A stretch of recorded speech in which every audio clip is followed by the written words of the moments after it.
Okey. Okey. Okey, so hari ni kita nak tengok larutan dan kadar keterlarutan. Okey, 5.2.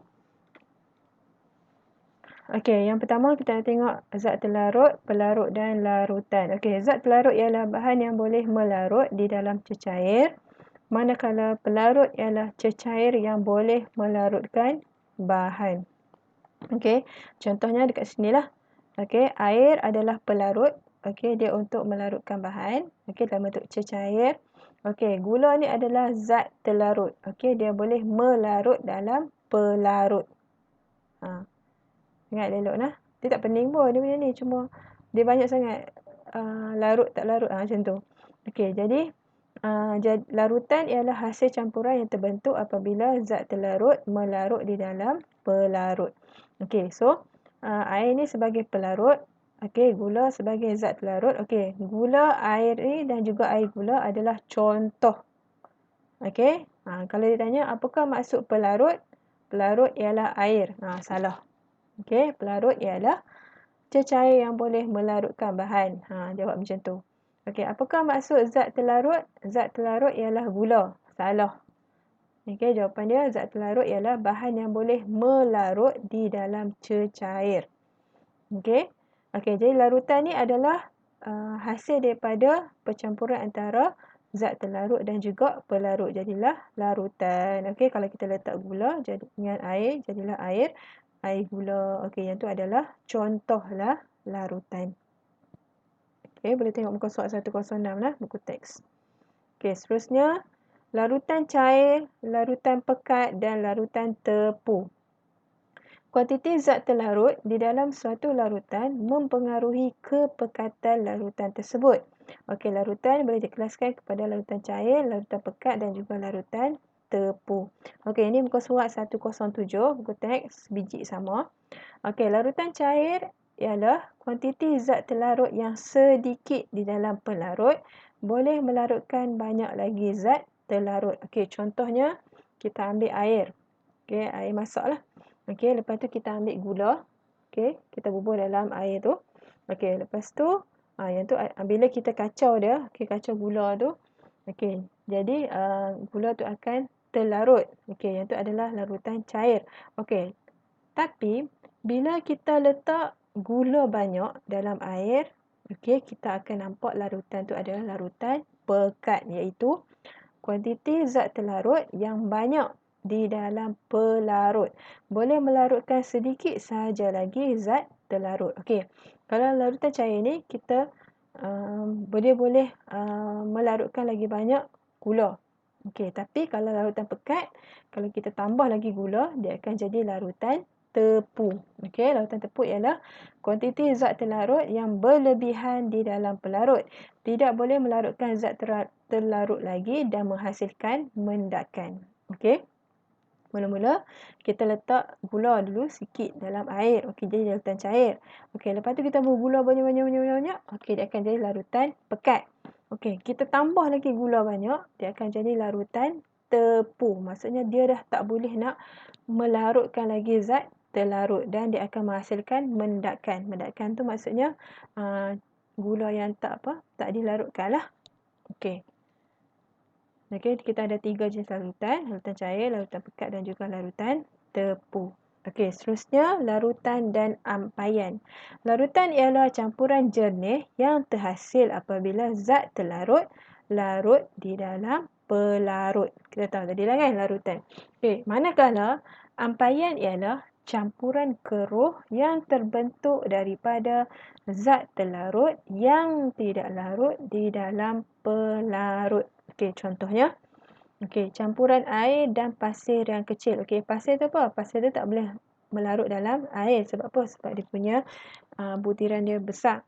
Okey, so dia tak boleh larut. Jadi, pasir yang tidak larut ni akan menghasilkan ampaian. Bukan ampaian sidai baju tu nah. Okey, ampaian ni maksudnya bahan yang tidak larut dalam pelarut. Okey. Okey, seterusnya larutan. Okey, muka surat 108. Okey, larutan terhasil apabila zat terlarut yang tersebar secara sekata di dalam pelarut. Jadi, larutan sentiasa sekata dari segi warna dan rupa bentuk dalam semua bahagian larutan. Okey, contohnya kita ambil air. Okey, air paip contohnya lah. Kita bubuh berwarna merah. Okey, mula-mula air tu warna jernih, tak berwarna. Okey, bila kita tambah larutan merah, okey, ataupun kita tambah pewarna merah, okey, lama-kelamaan air itu akan jadi warna merah. Itu maksudnya larutan, dia tersebar secara sekata. Okey, walaupun campuran air dan hambla kuprum 2 sulfat menghasilkan larutan yang berwarna, warna campuran yang seragam menyebabkan larutan tersebut kelihatan jernih. Okey, kuprum sulfat ni dia menghasilkan larutan berwarna.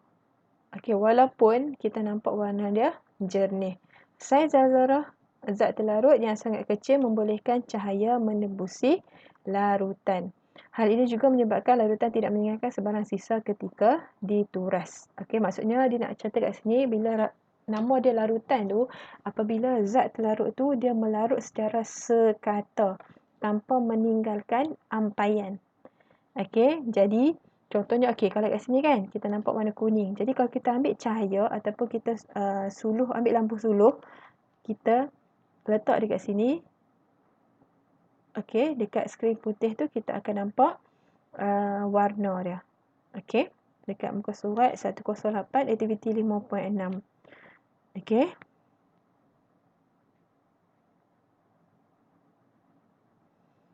Okey.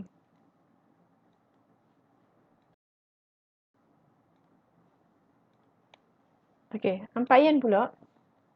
Ampaian kelihatan keruh kerana terdapat zat terlarut yang tidak melarut di dalam pelarut. Contohnya sebut kapur yang tidak larut di dalam air. Saiz zarah-zarah ampaian yang terlalu besar menghalang cahaya menembusinya. Ampaian akan mendak di dasar jika dibiarkan seketika dan meninggalkan sisa apabila dituras. Okey, ampaian ni fahamlah kan? Okey, ampaian ni adalah larutan, dia larutan juga tapi larutan keruh. Sebab apa?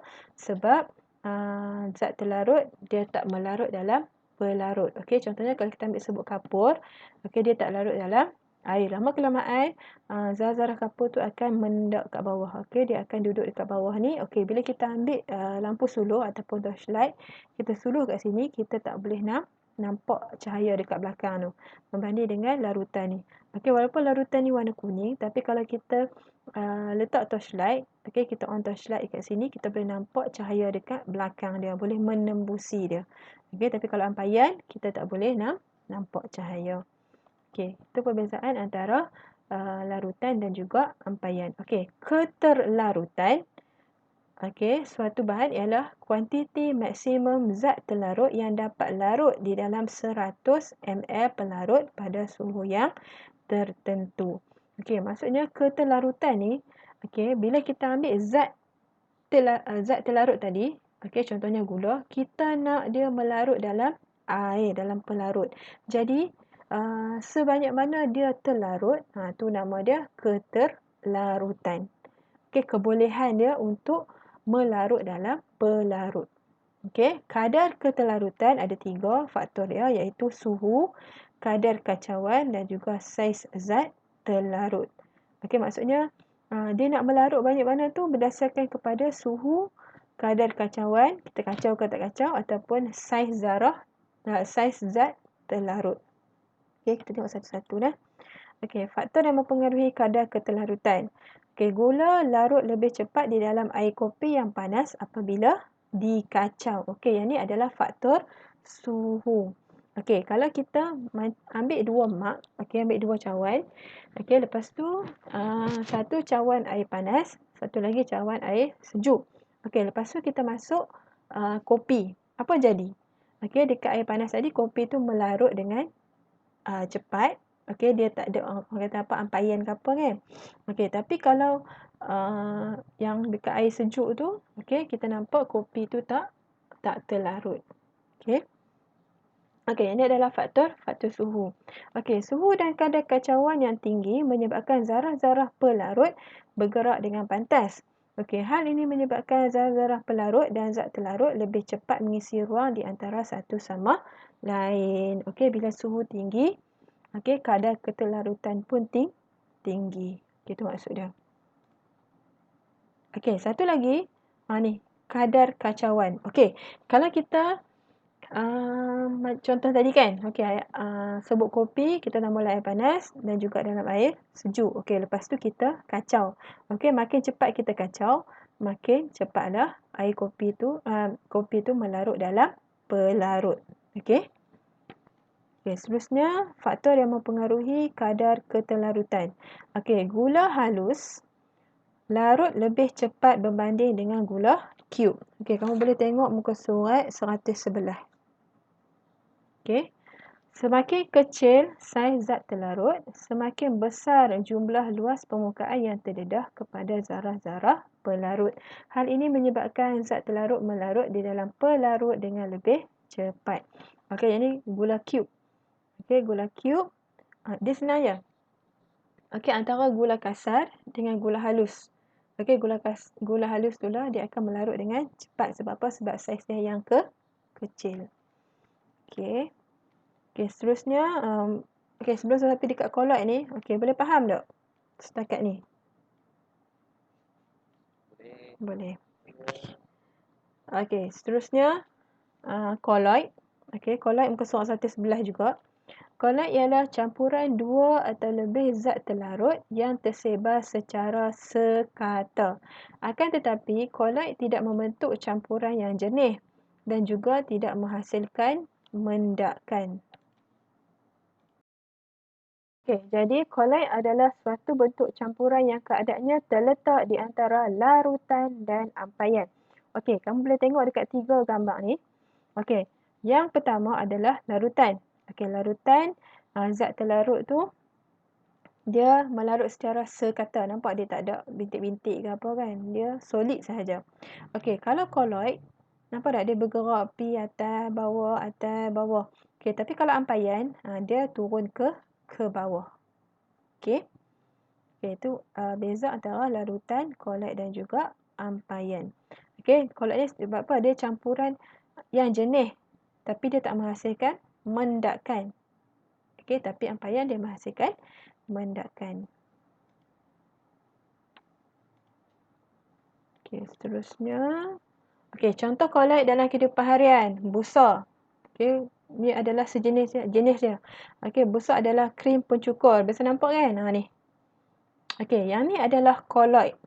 Dia bukan ampaian. Sebab apa bukan ampaian? Sebab apa? Sebab dia tak ada mendakan kan. Dia tak kasar kan. Dia lembut je.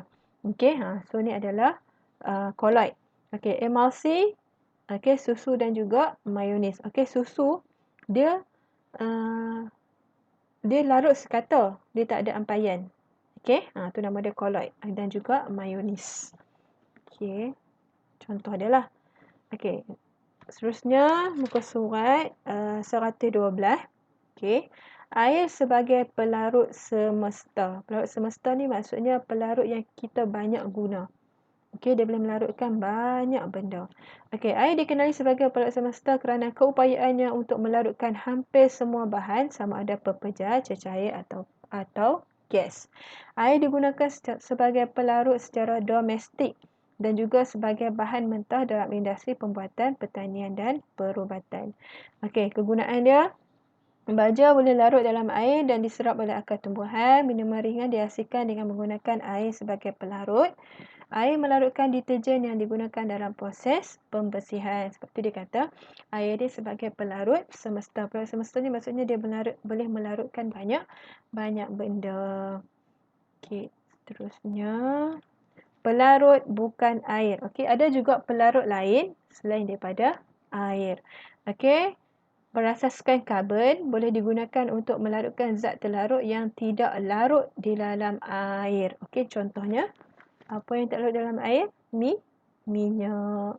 Okey, sifat pelarut bukan air yang mudah meruap menyebabkan pelarut ini digunakan secara meluas dalam penyediaan bahan semburan seperti cat, minyak wangi dan juga racun serangga.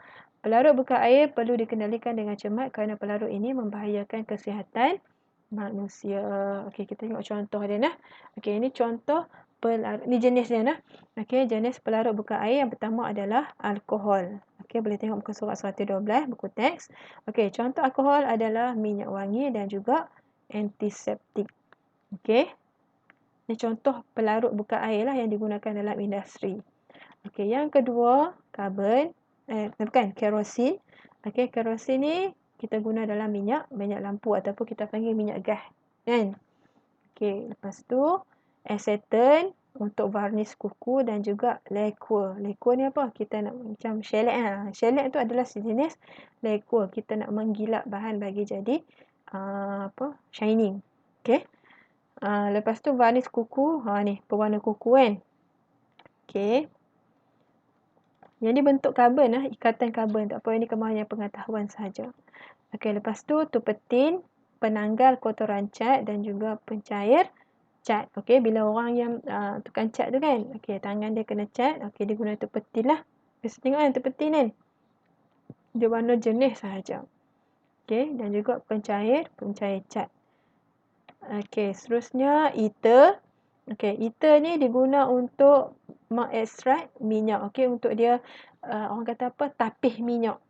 Okey, kalau kita nak dapat minyak sawit, okey, minyak kelapa sawit, kita ambil buah kelapa sawit tu, kita guna ether. Okey, dan dia boleh buat keluar minyak masak tu kan. Tu maksud dia. Okey, habis dah suara ini sebelum mula balik nah. Okey, kita belajar pasal larutan. Okey. Zat terlarut, pelarut dan larutan. Okey, zat terlarut tu benda yang boleh melarut dalam pelarut. Okey, pelarut dia boleh melarutkan zat terlarut. Okey, larutan campuran pelarut dan zat terlarut. Okey, lepas tu kita ada 3 jenis larutan, larutan cair, larutan pekat dan juga larutan tepung. Larutan cair dia boleh melarutkan banyak lagi zat terlarut. Larutan pekat hanya boleh melarutkan sedikit saja lagi zat terlarut. Larutan tepu dia dah tak boleh nak melarutkan zat terlarut dan akan menghasilkan mendakan. Okey, seterusnya larutan dan ampaian. Okey, larutan dia jernih. Okey, sebab dia boleh disebarkan secara sekata. Tapi kalau ampaian, okey, kita akan nampak ada benda yang tak boleh larut dalam pelarut tu. Okey, nama dia ampaian dan akan menghasilkan mendakan. Okey. Okey, kalau larutan pula sifat dia dia boleh disebarkan secara sekata. Zat terlarut tu bila kita letak torchlight kat sini, kita boleh nampak cahaya melepasi dia. Okey, tapi kalau ampaian, okey, bila kita letak lampu kat sini, kita tak boleh nampak cahaya dekat belakang dia sebab dia ada mendakan itulah yang mengganggu okey pergerakan cahaya tu. Okey, seterusnya keterlarutan ada 3 faktor, suhu, kadar kacauan dan saiz zat terlarut. Okey, kalau suhu tinggi, kadar keterlarutan akan jadi tinggi. Okey, kalau kita kacau laju, okey, sama juga kadar keterlarutan tinggi. Okey, kalau saiz zat terlarut yang kecil akan melarut dengan cepat dalam pelarut. Okey. Ni sahabat sekali lalu nah. Okey, koloid pula dia kedudukan dia antara larutan dan juga ampaian. Okey, antara larutan dan juga ampaian. Okey, koloid ni dia tak menghasilkan mendakan. Dia cecair jernih tapi dia tak menghasilkan mendakan. Bila menghasilkan mendakan nama dia ampaian. Kalau tak menghasilkan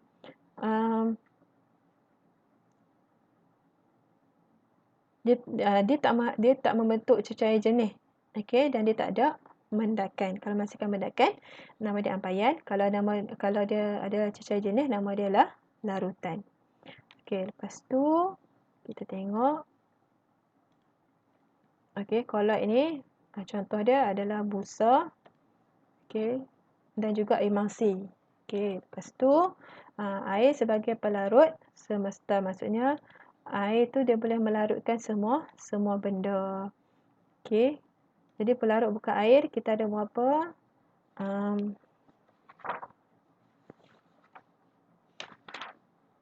Kita ada 5. Okey.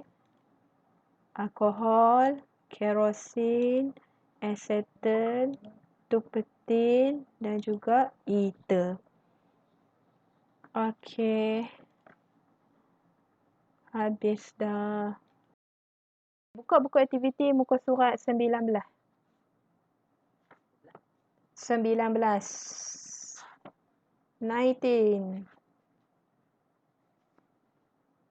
Soalan bahagian B. Boleh? Cepat. Cepat habis. Cepat selesai, cepatlah habis kelas kamu. Okey, soalan bahagian B, nombor 1. A. Isikan tempat kosong dengan jawapan yang betul. Okey, apabila zat terlarut tidak larut di dalam pelarut, maka ya, ampaian akan terbentuk. Okey, yang kedua, larutan air gula terhasil apabila gula dilarutkan ke dalam pelarut. Okey, pandai. Sat nak tengok soalan. Ya. Buat salah satu je. Kalau buat Melayu, Melayu sama je. Okey. Dah, tutup mic. Okey, kita sambung soalan muka surat 18. Soalan objektif. Nombor 5. 2 sudu gula ditambah ke dalam secawan air teh. Okey, gula tu adalah zat terlarut. Okey. Muka surat 18, soalan 5. Okey, gula tu adalah zat terlarut. Okey. Ditambah ke dalam secawan air teh. Air teh tu adalah sejenis apa dah? Pelarut. Okey. Antara berikut yang manakah tidak dapat menambahkan kadar keterlalutan gula? Yang mana? Gunakan cawan yang lebih besar. Betul ke salah? Kacaukan teh tersebut. Okey, A, B, C, D. Jawapan apa? Banat pun boleh jawab. Kacau boleh tak? Kacau boleh, kan? Tambahkan lebih banyak teh.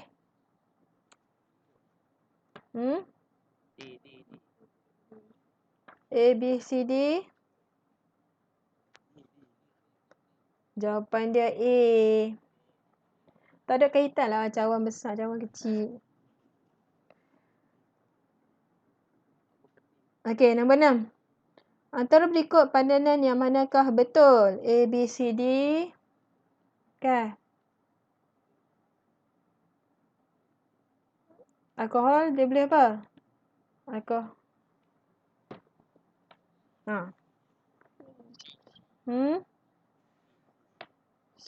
Okey, C. Ether. Zat terlarut dia adalah minyak C. Okey, habis dah untuk hari ni. Ada soalan?